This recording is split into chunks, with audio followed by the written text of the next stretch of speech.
Aujourd'hui, on va s'occuper de la taille de plusieurs végétaux dans le jardin. On va commencer par un rosier. C'est une variété de rosier grimpant sur treille. La première chose, c'est de bien l'observer de loin, sur tous les angles. Pour commencer, on va couper toutes les branches qui viennent sur le devant et sur le derrière de l'alignement des fils de fer. La raison pour laquelle je taille ce rosier aussi tard, c'est qu'il est très frêle. J'ai voulu lui laisser toutes ses chances de rapatrier toutes les substances qu'il avait accumulées dans les branches et les feuilles avant de le tailler et qu'il reparte de nouveau au printemps.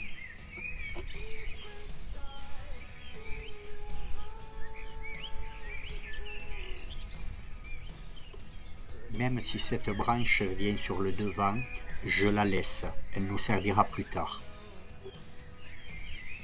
Une fois cette opération effectuée, on va s'occuper de tout ce qui est bois mort. Les bois morts ne servent à rien et en plus c'est des entrées potentielles pour tout ce qui est maladies et insectes.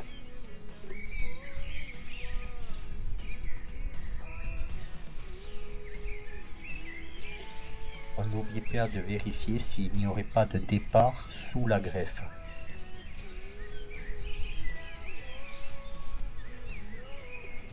Là j'ai de la chance, c'est un très petit départ qui s'arrache assez facilement.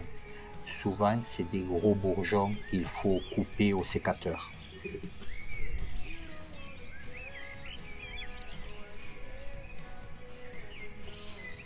Maintenant, sur toutes les branches que j'ai laissées, je les coupe à 3 yeux. Il ne faut pas oublier que les roses se font sur du bois nouveau.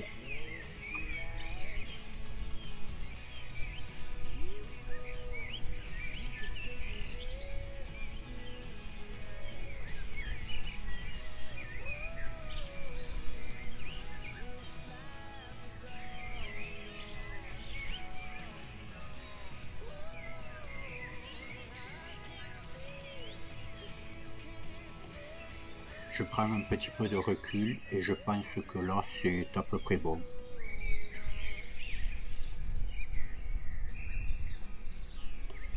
On positionne les tiges, s'il faut les attacher on les attache.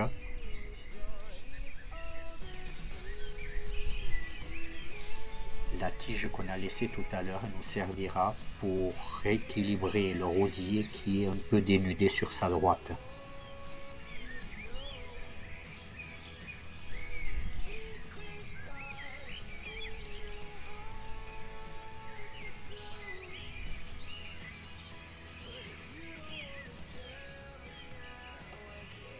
Là, c'est le résultat de la taille effectuée, ça fait un peu plus d'un mois.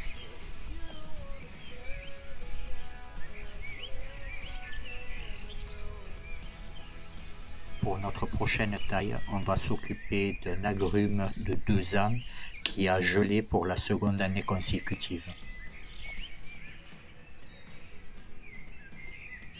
Pour tout ce qui est agrumes et oliviers, il faut faire un puits de lumière, c'est-à-dire que la lumière doit rentrer à l'intérieur de l'arbre.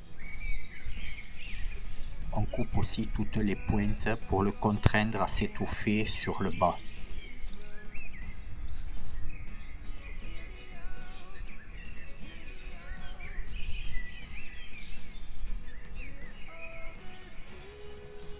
On coupe toutes les petites branches qui ne servent à rien et qui peuvent épuiser l'arbre.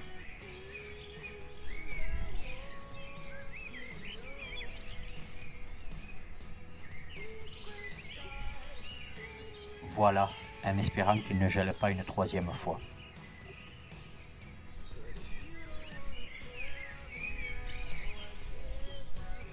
Pour cette dernière taille d'arbre, on va s'occuper d'un olivier.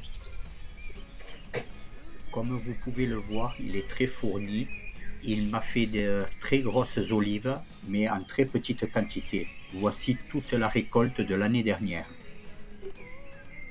Le bon stade pour tailler un olivier, c'est quand l'arbre lance les nouveaux bourgeons.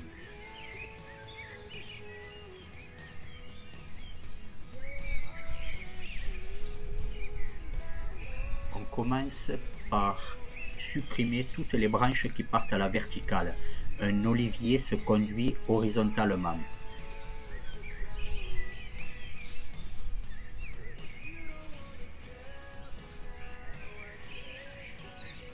Sur le même principe que les agrumes, on fait de sorte que la lumière du soleil puisse entrer à l'intérieur de l'arbre. Donc on supprime tout ce qui est gourmand, tige verticale, bois mort, bois sec, brindilles.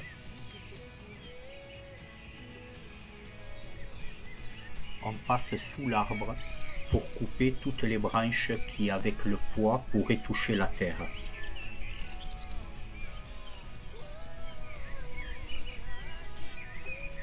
Je me recule pour avoir une vue d'ensemble.